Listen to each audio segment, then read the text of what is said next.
my friends. Thank you so much for being here. This is Uncanny Catholic, and I am Ursula Bielski, and everyone is welcome here to explore the world of the supernatural with me.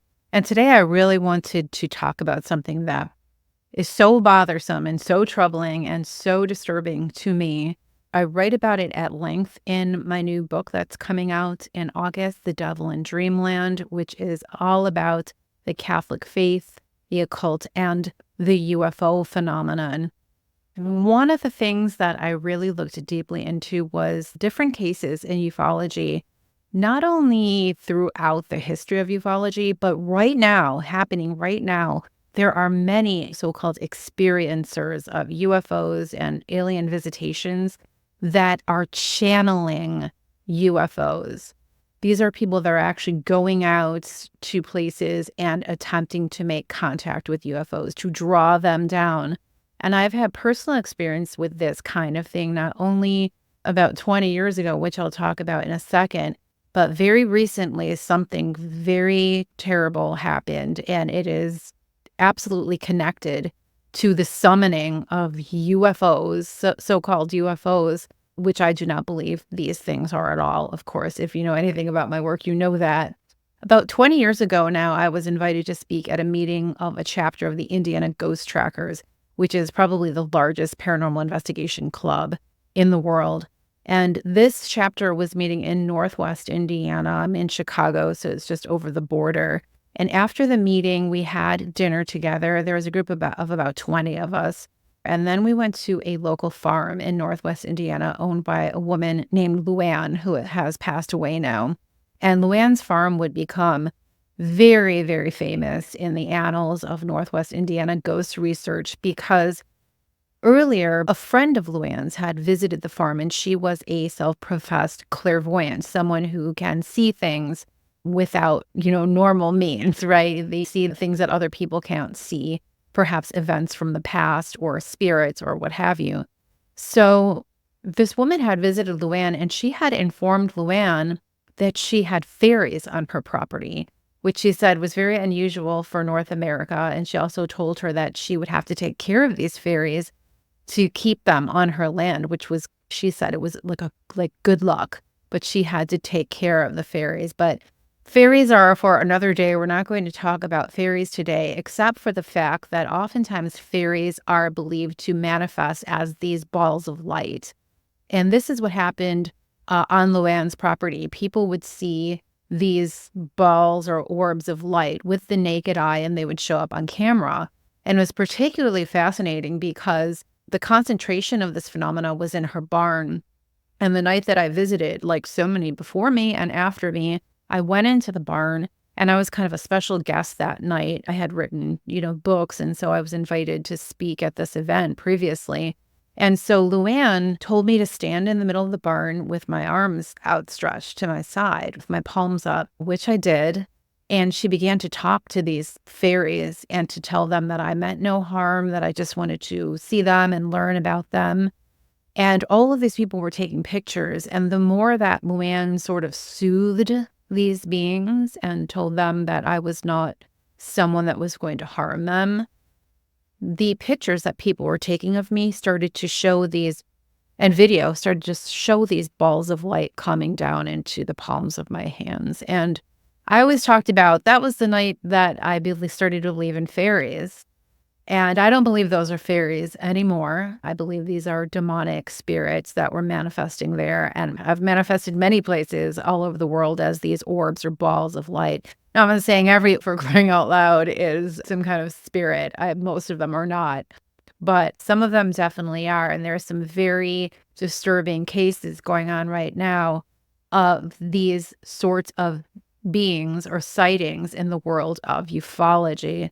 I'm very sorry now for taking part in that ritual at Luann's farm so many years ago, and I do believe that it may have had something to do with the spiritual crises that I found myself in the years that followed. So I am sorry about that. Please don't do anything like that. And if you have participated in any rituals like that, summoning spirit beings, please confess them, tell God you're sorry for them, and don't do that anymore. But one of the most famous cases of this summoning of spirit beings in ufology directly involves the Catholic Church. And I am shocked that more people in the Catholic faith are not talking about it. It's very well known in the field of ufology and in that very small, not small community, but that niche community. And knowledge of these people and the things that they do in the community doesn't usually get out of the community. So part of what I like to do on this channel is, and what I'm doing in the book that's coming out next month, Devil in Dreamland, is to inform people that are outside of the ufology community of the things that people are doing that are so occult and so demonic, and that you cannot look at the field of ufology, UFO experience, without addressing the fact that it is surrounded and embedded in and completely rooted in the occult, and that this experience keeps going because of occult activity. So this particular case I want to talk to you about today does not only concern a diabolical mimicry of the Catholic faith, but an assassination attempt on Pope Francis. So, like I said, there are a number of such UFO summoners out there, and many of them are very well known to ufologists and in the UFO community. But I want to talk to you today about one in particular. And it was late in 2023 that I first heard the story of this man named Chris Bledsoe, who is not only able to summon these orbs of light that he believes to be UFOs, but he also communes with a mysterious light being that he refers to as the lady. And this lady desperately wants, she says, for everyone to believe in her and these other light beings that Chris Bledsoe believes are from God. And he wrote a book called UFO of God, which is a bestseller on Amazon, tragically and frighteningly. Here's what happened with Chris. In 2007, a series of events began to unfold during a fishing trip that Bledsoe went on with some friends and with his son, Chris Jr., that would forever change his life. Bledsoe had been suffering for years, both physically and emotionally, and he had Crohn's disease and some other physical maladies. And on this trip, he decided to go off by himself and just to take like a moment of solitude to meditate and to pray, because he was really at the end of his rope and he needed to talk to God. And he said that he literally cried out to the sky, cried out to God, like we all have, right, at some point, for help. And at that moment, he said he was astonished to witness several what he called enigmatic aerial objects that seemed to respond to his every movement and thought. Well, of course, he was startled by this uncanny episode, and he ran from these lights and found his friends that he'd come with. To his amazement, he discovered that he had been gone for 4 hours away from his friend. He had had this period of missing time that a lot of UFO experiencers report. And this is also very common in demonic possession, just as an aside. Bledsoe's friends told him he had been absent throughout the night. They had spent the entire time searching for him. And also, his son, Chris Jr., was also missing. And this prompted Chris to embark on this anxious search for his son by himself. And when he found his son, he said that he saw him with two translucent beings about 3.5 feet tall. These otherworldly entities possessed striking red and glowing eyes. And Chris Jr. said that he'd been frozen there literally for hours, and he was only released from the grip of these beings when his dad had arrived on the scene. So the beings disappeared when Chris Sr. appeared there calling out for his son. So everybody was fearful, bewildered, and they hastily left this fishing camp, only to discover that these anomalous lights were in the sky and following their truck as they drove back home along the highway. And at one point, the lights seemed to come down and try to obstruct their path and prevent them from going ahead. In the days that followed that first night, Bledsoe couldn't help but notice an unexpected silver lining that seemed to have manifested as the result of this experience. His Crohn's disease had seemingly vanished, and this was something he had suffered from for 17 years. The encounter seemed to have miraculously ended the incapacitating symptoms of this condition. Since that first night, similar encounters with these radiant beings and orbs of light persisted and grew, and over the years, they continued to manifest not only to Chris, but to his family members. The case attracted the attention of various government agencies, including NASA, the CIA, the FBI, the DIA, and of course MUFON, the International UFO Investigation Organization. Personnel from these government agencies have extensively investigated his experiences, and he became very close friends with a number of representatives of these agencies, which is suddenly really weird, but adds a lot of credibility, of course, to the encounters that he has claimed to have had. A Harvard-trained physicist would later come to the Bledsoe house to hypnotically regress Chris, which, as we've talked about, is a really bad idea and also a very demonically charged thing to do. During the session, Bledsoe said he was able to touch one of the lights during that period of missing time that he had on the first night, and that the light, which was some 40 feet in diameter, this was not like a little orb, right? This was a huge object, seemed to be not only a vessel, a craft of some sort, but he also said that it seemed to be sentient.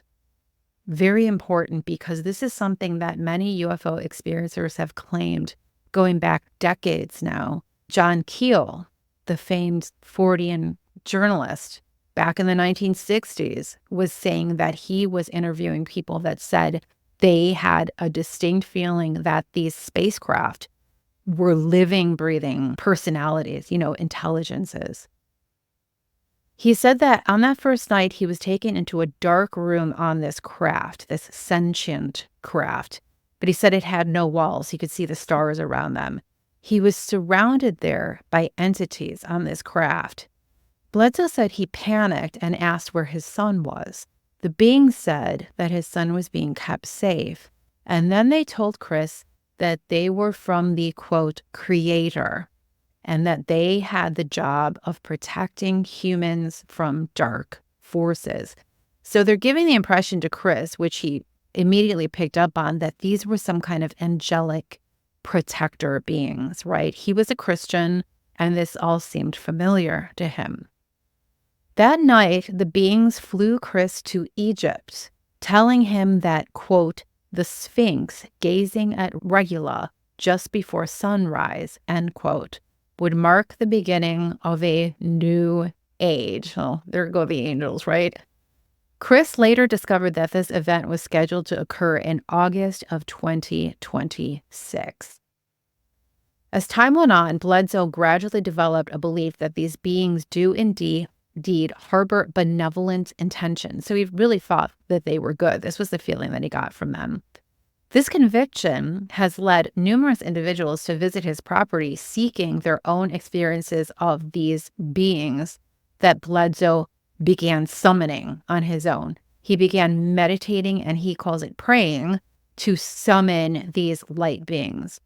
He claims that many people have been healed by their encounters with the beings on his property, that he has sort of summoned for them, and that they have been healed of all kinds of things, even cancer. Okay, but we don't have any evidence or any actual people that, to back this up. It's only what he's written about and talked about.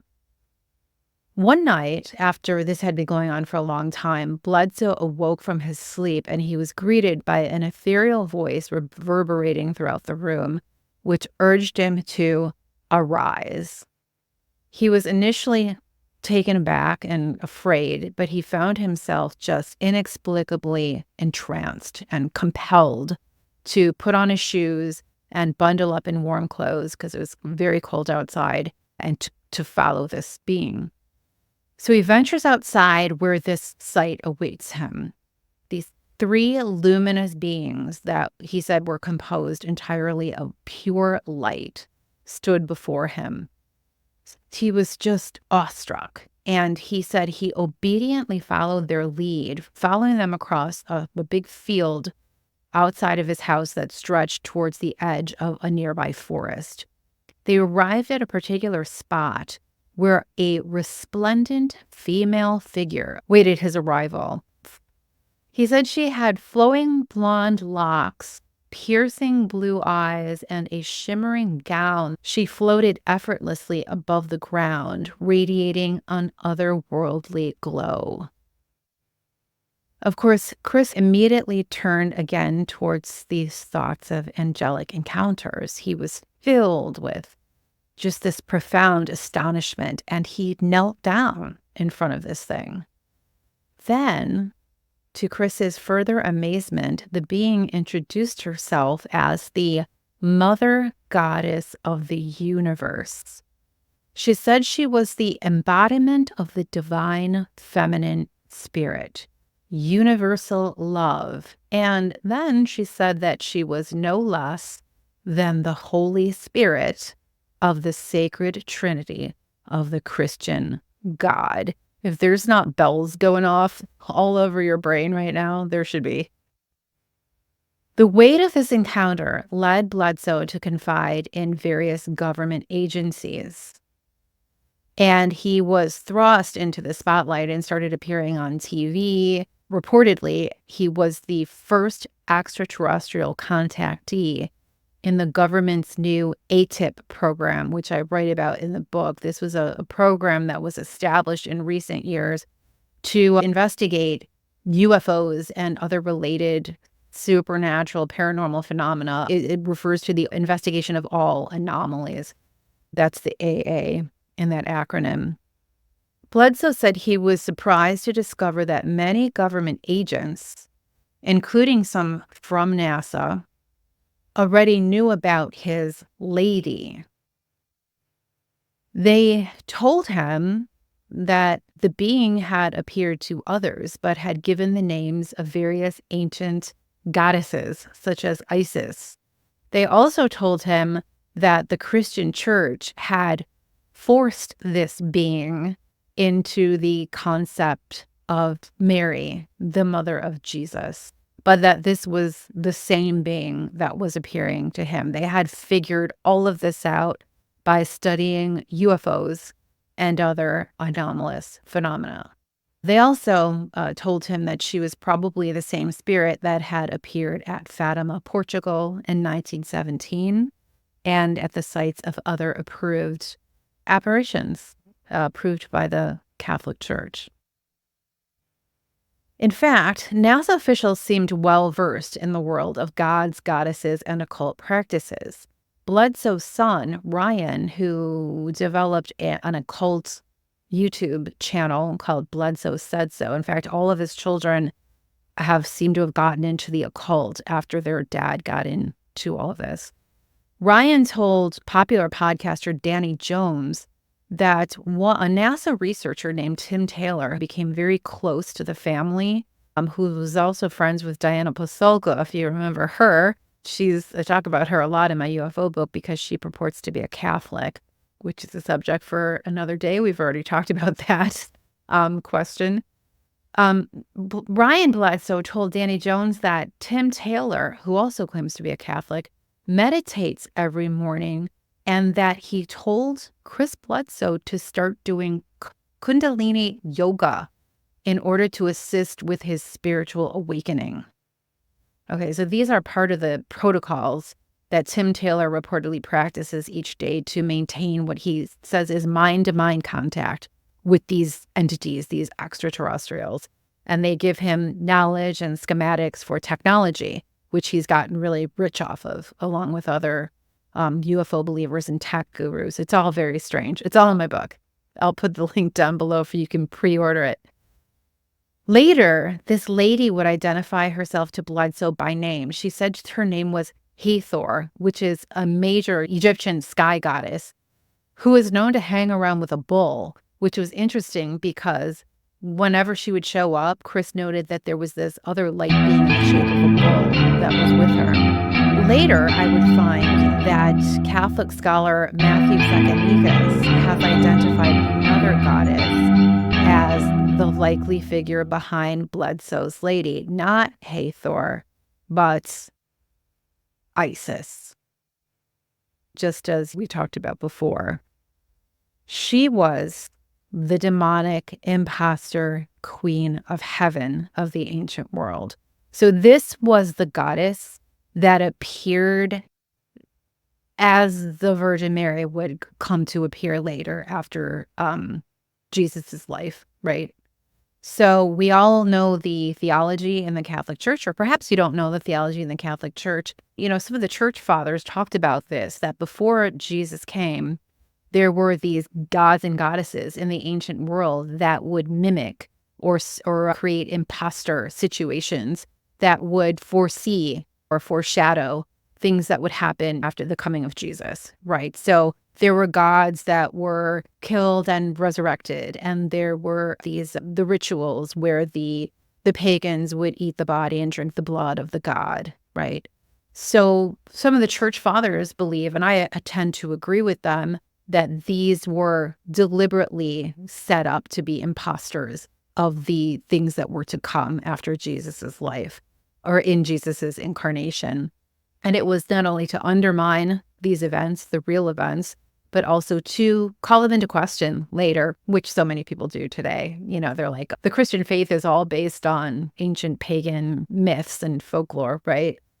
Stories for another day. At any rate, Matthew Sakanisis said, this is absolutely the goddess Isis, known in Egypt as Aset, and she was this demonic imposter queen of heaven. In Bledsoe's reports, in fact, Sakanisis identified a string of references to Isis and to the Rosicrucians, which is intimately connected to Isis. And it's fascinating because Diana Pasulka has talked publicly about people like Jacques Vallée and John Mack being fascinated with Rosicrucian organizations. So lots of bells going off, my friend, lots of bells going off. Now, according to Bledsoe, his encounters with this mysterious entity have been ongoing for these many years, and they have reshaped his belief system from this earlier Christianity. And this lady is said to possess advanced knowledge and wisdom that surpasses human understanding. Chris says that the lady communicates with him telepathically and speaks directly into his mind in perfect English, but that she also speaks hundreds of other languages. This sounds very similar to anyone familiar with demonology and how all of that works. The being's teachings emphasize the importance of love, compassion, and one's own divine potential.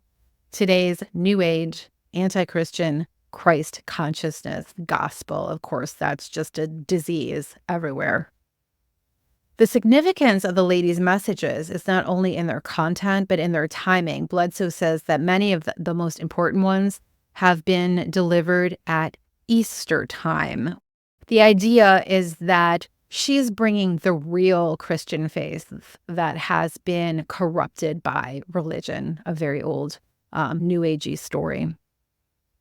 Along with spreading this New Age personal divinity message and reminding people how close-minded and hurtful the Christian church was to him, Chris Bledsoe also talks a lot about manifesting our desires and wishes. Of course, the manifestation gospel that's running all rampant throughout our society now. This divine feminine aspect is very interesting because if you don't know this, the age of the divine feminine, which, is being ushered in now according to New Agers, is the age of female type things such as women in power, reproductive health care, such as abortion and contraception, and climate rescue is also in there. These are all considered feminine social issues and human issues. So she's ushering in this new era of these kinds of issues being addressed and being front and center in our society and human society. Chris said that he left his own Christian church after friends there were warning him against pursuing contact with these lights and these beings and telling him that these were absolutely not from God, but that they were from the devil. Chris always talks about the fact that he prays before he has these experiences. And I just had to shake my head because it reminded me of all the times that my friends and I and my colleagues and I would pray before using a Ouija board or a spirit box or dowsing rods or before a medium began her session. And it's outrageous. It's like saying, God, we're just about to commit all of these abominable acts that you expressly forbid in the Bible, but please protect us while we do it. It's just insane. And I'm not laughing at them. It's tragic. Like I said, I was following after this myself for so many decades and doing the exact same thing. And what I'm trying to do is to get everyone else to stop doing this. And please, if you haven't started, do not start. You do not want to start doing this kind of stuff. And prayer does not protect you from any of it, I assure you. In fact, a ghost box or spirit box made at least one appearance in the saga of Chris Bledsoe. And again, this story just blew my mind, and I cannot believe more people are not talking about it that are Catholic podcasters, Catholic pundits. It is so important, and I hope that you will share this just for this story. Chris Bledsoe says that anthropologist, past life regressionist, and self-proclaimed shaman, so New Ager, Pamela Nance, asked to meet him because she had been told to seek him out through a device used to speak to unknown voices. She is also a university professor, and she claimed to Chris that she also worked for the government, of course. At any rate, Nance told Bledsoe that she'd been out one night in Massachusetts near a cabin that she owned on Pilot Mountain using this device, and that the voices had repeatedly called out, Chris, Chris, leading her to call up MUFON because she believed that these voices were extraterrestrial. She did call up MUFON and ask if they knew who a Chris might be that the aliens were calling for. Well, they did. They introduced Nance to Chris Bledsoe, and she traveled to his house with what turned out to be a ghost box and turned it on. And it emitted this staticky white noise, of course, that we're all familiar with. And then it began to throw out these voices. If by chance you're not familiar with ghost boxes or spirit boxes, they are radios that have been built or hacked to constantly scan through the radio band. And it spits out little sound bites from radio broadcasts. Too fast to decipher anything that's being said. But the theory behind it is that discarnate entities can use these sound bites to create words and speak to us. And these devices are exceedingly popular and unbelievably dangerous. When I heard this story about Nance hearing these voices on this device, I immediately recognized this as a ghost box. And she brought this ghost box to Bledsoe's house and turned it on. And he was just fascinating hearing, the staticky noise. And then after a few minutes, these voices start speaking through it, as they often do. And he said that one particular message was coming over the box over and over as clear as day. The message was warning that a papal assassination attempt was in the works in Philadelphia, where Pope Francis was about to make a visit during his American tour, that the Pope made his American visit. Bledsoe, the voices said, must go and stop the assassination. The voices were urgent over and over, interspersed with this loud static. The Pope is in danger. Help him. We need him. This was the message over and over. Shortly thereafter, Bledsoe made his way to Philadelphia to meet up with governmental remote viewer and Colonel John Alexander, who had become a very good friend with him.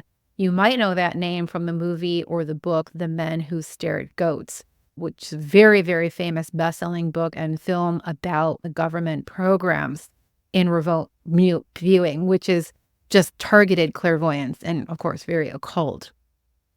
And these two verified the assassination attempt with remote viewing, I guess, and called the police. And sure enough, the next day, Philadelphians read about a thwarted assassination plot on the Holy Father. So this actually happened, guys.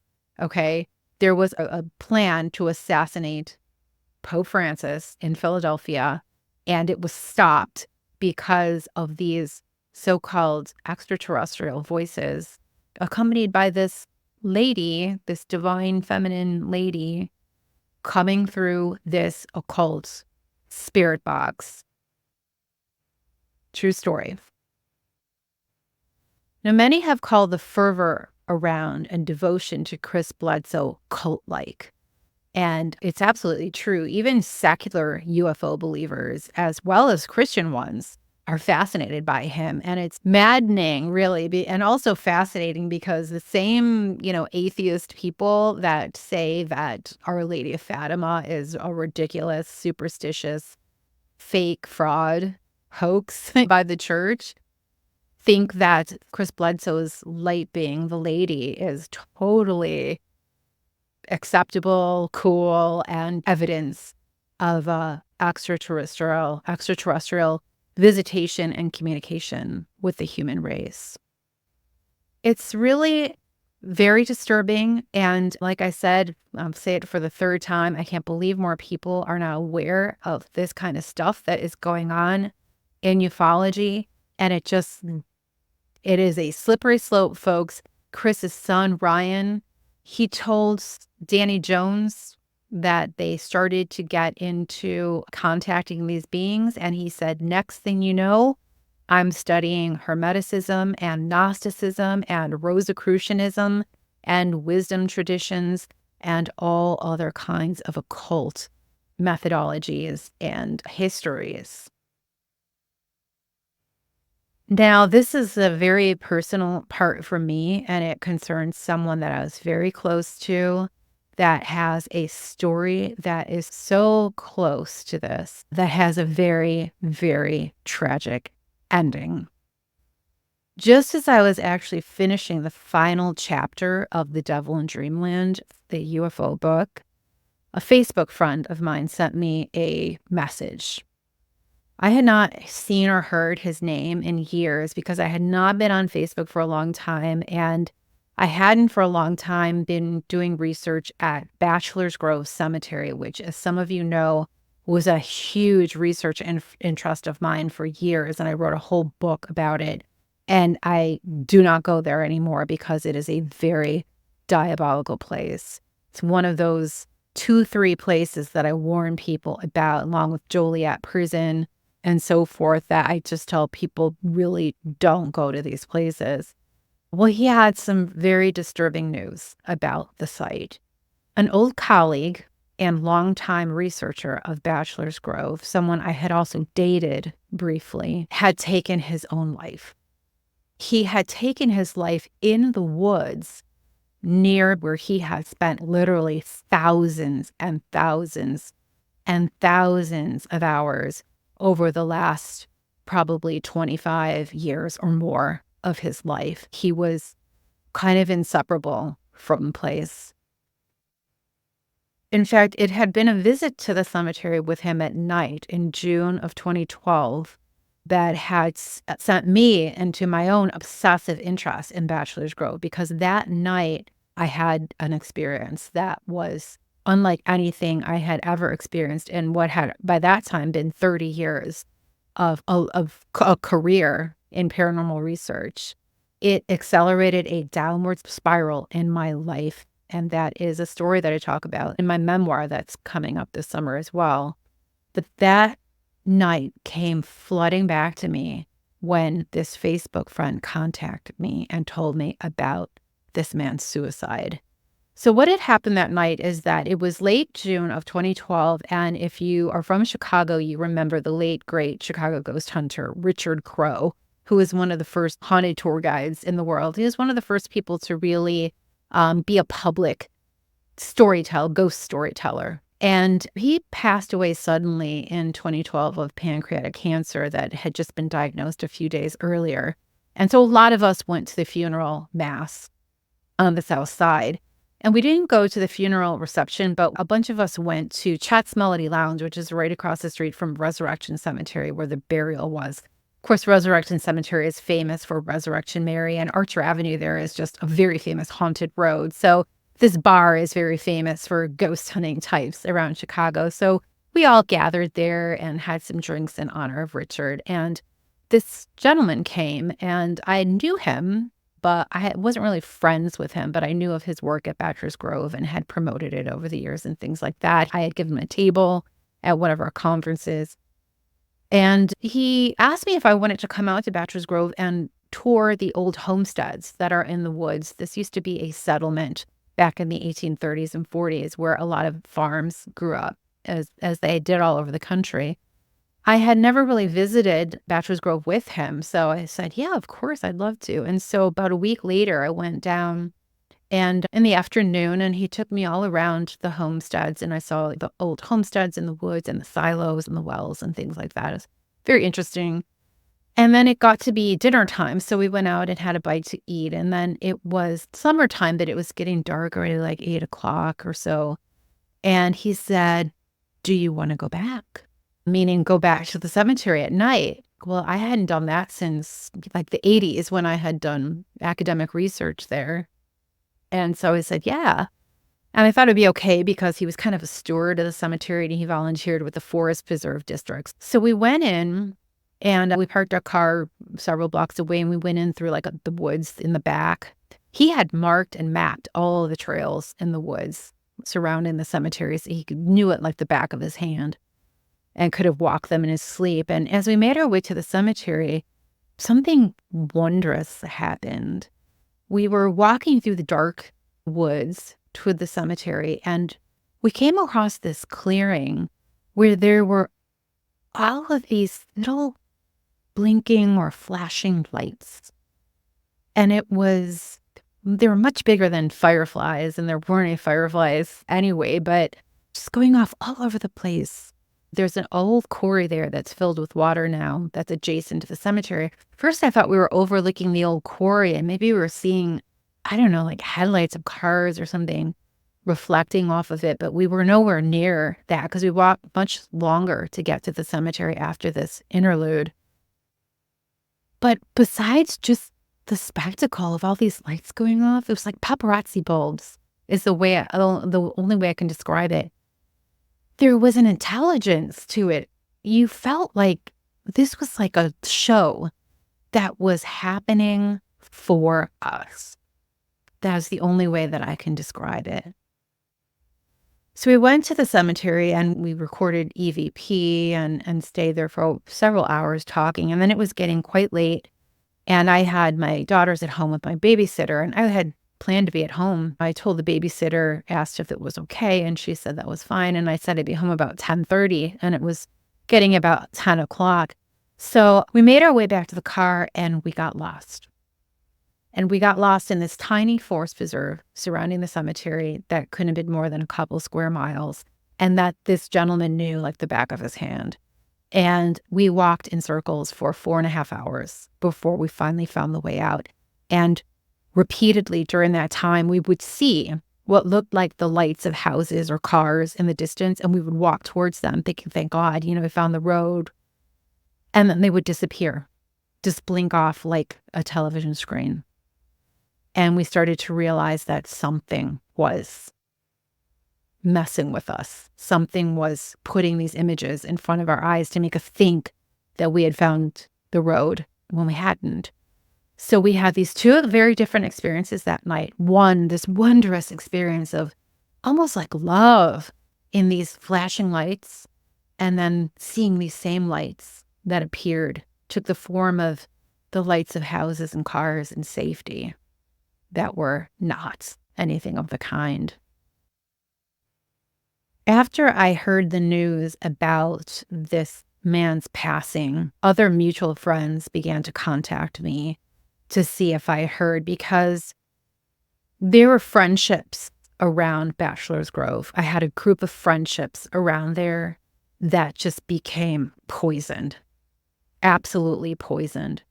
It included the relationship with him, and there were two other researchers that we were like brothers and sisters, and it was just an unbelievable, poisonous, toxic situation that it all turned into. I began reading comments on Facebook, and a number of friends and people I didn't know were sharing that during their last conversations with him, he'd talked about being able to summon lights or orbs in the woods.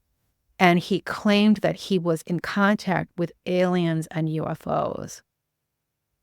One very close friend of mine told me that while he lived briefly out in the Mojave Desert a few years ago, our friend had learned to summon UFOs. Hearing those reports now, and this was 12 years since that night that we saw the lights in the woods, all this rushed back to me. Were those lights that we saw that night the same lights that he learned to summon, and the same lights that I found out later had invited him to do what he had done? Were these instrumental somehow in what happened to him so many years later and what he did? And I thought back to my fairies in that barn in Indiana so long ago, 20 years ago now. And I thought of Chris Bledsoe.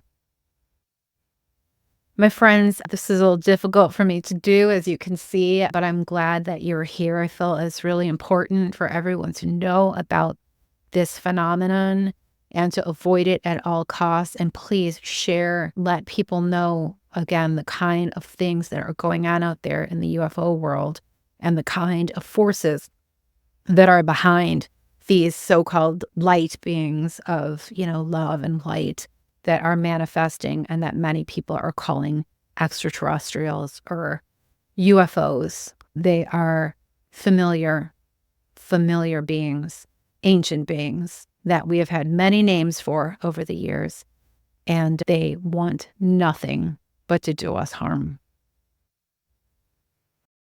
Thank you for being here, and until next time, this is Uncanny Catholic, and I am Ursula Bielski, and until next time, remember to pray for ghosts. We'll see you then. Bye.